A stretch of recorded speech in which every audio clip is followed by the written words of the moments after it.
அஸ்ஸலாமு அலைக்கும். இன்னைக்கு பார்க்க போகிறது ஆழ்வார்குறிச்சியில் இருந்து நம்ம கோதரி பாபா ஹவுதரி நாயகம் தர்காவுக்கு எப்படி போக போகிறோம் அப்படிங்கிறத பார்க்க போகிறோம். அதுக்கு முன்னாடி இங்கே இருக்கக்கூடிய நிறைய விஷயங்களையும் பார்க்க போகிறோம். இது பரம கல்யாணி மருத்துவமனை.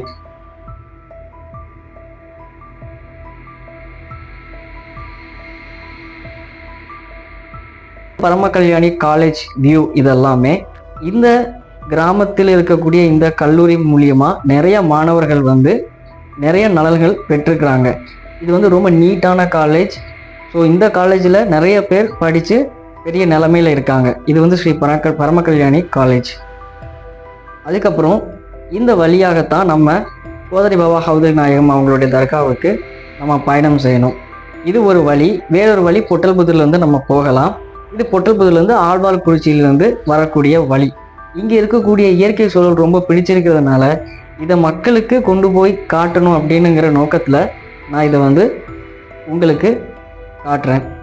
இதுதான் பரம கல்யாணி காலேஜுக்கு அப்புறம் இந்த ரயில்வே கேட் மூலியமாக நம்ம இதை தாண்டி கோதரி பாபா ஹவுதரி நாயகம் தர்காவுக்கு போகக்கூடிய வழி.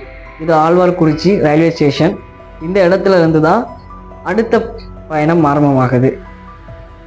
இப்போ இது பரம கல்யாணி அவங்களுடைய ரிசர்ச் சென்டர். இந்த research centre Manonmaniam Sundaranar university அதுக்கு கீழே இது நடந்துக்கிட்டு இருக்கு. நிறைய விஷயங்கள் இங்கே ரிசர்ச் பண்ணுறாங்க. ஸோ இது பரம கல்யாணி அந்த எஜுகேஷ்னல் ட்ரஸ்ட்டு தான் இது நடத்துது. அதுக்கப்புறம் இப்போ நம்ம கோதரி பாபா ஹவுதரி நாயகம் அவங்களுடைய தர்காவை நோக்கி பயணம் செஞ்சிட்ருக்கோம். ஆனால் அதுக்கு முன்னாடி என்னென்னா கீழே டேம் இருக்குது. அந்த டேமை தாண்டி தான் நம்ம என்ன பண்ணணும் அப்படின்னா கோதரி பாபா ஹவுதரி நாயகம் தர்காவுக்கு மலை தர்காவுக்கு நம்ம போக வேண்டியது இருக்கும். அப்படியே அந்த கருணாநதி டேம் இங்கே இருக்கக்கூடிய எல்லாருக்கும் பிரபலமான ஒன்று. போகிற வழிகள் எல்லாமே இயற்கை காட்சிகள் ரொம்ப மிகுந்த இடம். இதை நான் மட்டுமே ரசிக்கக்கூடாது, உலகத்தில் இருக்கிற எல்லா மக்களுக்கும் தெரியப்படுத்தணும் அப்படிங்கிறதுக்காக இந்த வியூஸையும் எடுத்து மக்களுக்கு கொண்டு போய் சேர்க்கணுங்கிற நோக்கத்தில் இதை நான் பதிவிடுறேன்.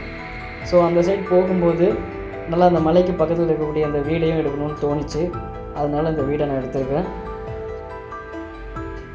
இந்த மலை தான் இங்கே இருக்கிறதுலே ஒரு ஹைலைட்டான விஷயம். ஏன்னா இந்த மலையை சுற்றி நிறைய இயற்கை காட்சிகள் மற்றும் நிறைய வயல்வெளிகள் இருக்குது.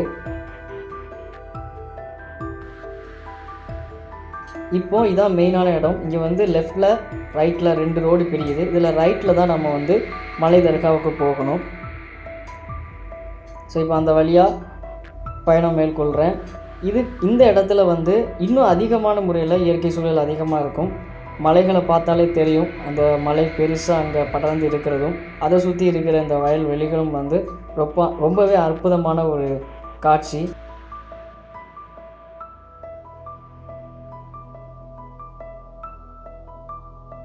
ஏன்னா மற்ற கிராமங்கள் எப்படி இருக்குது, அங்கே இருக்கிற இயற்கை சூழல் எப்படி இருக்குது, அங்கே இருக்கிற நேச்சுரல் சீனரிஸ்லாம் எந்த வகையில் இருக்குங்கிறது தெரியணும். அதுக்காக தான் இதை நான் பதிவிடுறேன். இது சம்மங்குளம். இப்போ இந்த சம்மங்குளத்தை தாண்டி நம்ம போகிறோம். சம்மங்குளத்தை தாண்டி அதுக்கப்புறம் இப்படி ஒரு ஏரியா வரும். இந்த ஏரியாவை தாண்டி தான் நம்ம மலை தர்காவுக்கு போகணும்.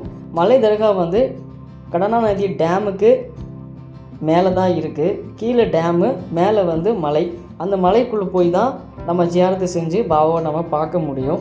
ஸோ அந்த டேமுக்கு அப்புறம் தான் மேலே போய் நம்ம ஜியாரத்து நம்ம செய்கிறதுக்கான வழி இருக்குது. ஸோ கீழே டேமு, மேலே அந்த மலை இருக்குது. அந்த மலைக்குள்ளே தான் நம்ம பயணம் செஞ்சு கோதரி பாபா ஹவுதரி நாயகம் அவர்களுடைய தர்காவுக்கு போக முடியும். ஸோ இங்கே இருக்கிற எல்லா காட்சிகளுமே கண்களால் திரும்ப திரும்ப திரும்ப திரும்ப பார்க்கணும் அப்படின்னு சொல்லுற அளவுக்கு ரொம்ப அழகாக க்ரீனிஷாக இருக்கும். ஏன்னா அந்த மாதிரியான ஒரு சூழல் உள்ள இடம் தான் இந்த இடம்.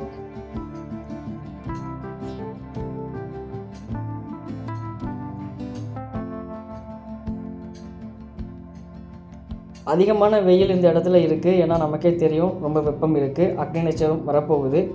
ஆனால் அதுக்கு முன்னாடியே இந்த மரங்களால் இந்த வெயில் எல்லாமே அதிகமான முறையில் தடுக்கப்படுது.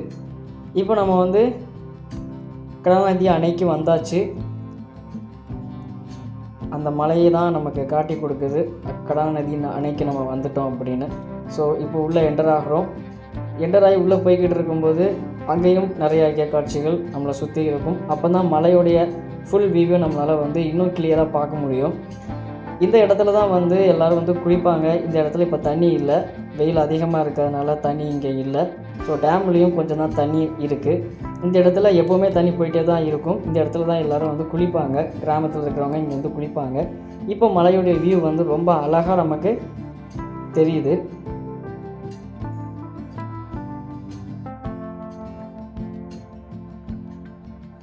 ஸோ இந்த வீடியோவில் இந்த மலை, அதுக்கப்புறம் கிராமங்கள், பின்ன அங்கே இருக்கிற கல்லூரி, அதுக்கப்புறம் அங்கே இருக்கக்கூடிய அந்த ட்ரஸ்ட்டு சம்மந்தப்பட்ட விஷயங்கள், இது எல்லாத்தையும் கவர் பண்ணி இந்த வீடியோவில் நான் எடுத்திருக்கேன். ஏன்னா இதையெல்லாம் தாண்டி இந்த வழியாக நம்ம வந்து கோதரி பாபா ஹவுதுல் நாயகம் அவர்கள் இடத்துக்கு வரணும் அப்படின்னுங்கிறத இந்த வீடியோ மூலிமா நான் வந்து தெரியப்படுத்தி பதிவிடுறேன். ஸோ நம்ம டேமுக்கு வந்தாச்சு. இதுதான் அந்த இடம். இந்த இடத்துல வந்து பைக், கார் எல்லாம் நிப்பாட்டிக்கிடுவாங்க மேலே போகிறதுக்கு. ஸோ இது டேமு. இந்த டேம் வழியாக இப்படி போய் நம்ம டேமை வியூ பண்ணிக்கலாம். பட் பெரும்பாலும் இந்த வழியாக அலோவ் பண்ண மாட்டாங்க. வெயில் காலனால தண்ணி இல்லை, பட் கொஞ்சம் தண்ணி டேமில் இருக்குது. பட் அது அப்புறம் காட்டுறேன் அடுத்த பாகத்தில். இப்போதைக்கு இப்படி தான் மலை தர்காவுக்கு வரணும். அஸ்ஸலாமு அலைக்கும் வரஹ்மத்துல்லாஹி வபரகாத்துஹு.